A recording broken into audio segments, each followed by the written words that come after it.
2,500-এ 16 গ্রাম সম্মিলিত কুরবানির পশুর হাটে যুক্ত হয়েছি।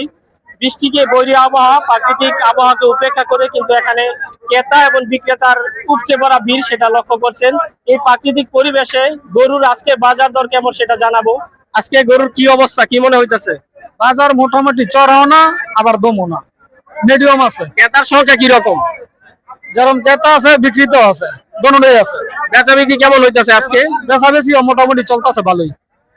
অনেকে কিন্তু গরু নিয়ে আসছেন, অনেক ক্রেতা বিক্রেতার সাথে আমরা কথা বলি। গরু নিয়ে আসছেন, কিনতে আসছেন নাকি? গরু নিয়ে আসি না, গরু দেখতে আসছি, হাটে কিনতে আসছি। কেমন মনে হচ্ছে আজকে গরু কিনতে পারবেন কিনা? দাম কেমন? আশা করি গরু কিনতে পারবো, দাম মোটামুটি ভালোই, খারাপ না। এটা গরু দেখছেন নাকি? গরু এটা দেখছি। কত দাম যাচ্ছেন আপনার গরু? হ্যাঁ, কত দাম চাইতেছেন? 240। 2,40,000। হ্যাঁ। গরুটা দেখতে কয় দাঁতের গরু এটা? 2 জাতের। কোন জায়গা থেকে আসছেন? কলাম দিতে।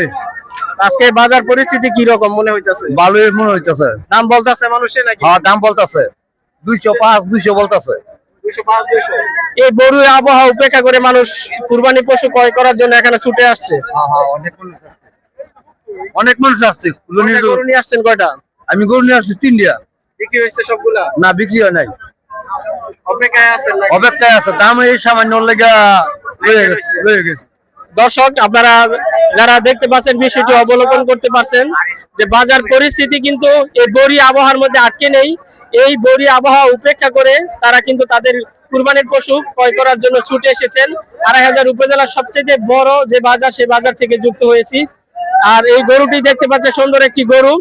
আশা করি মুরব্বী তার সঠিক দাম তিনি পাবেন এবং অল্প সময়ের মধ্যেই আজকে তিনি বিক্রি করতে পারবেন।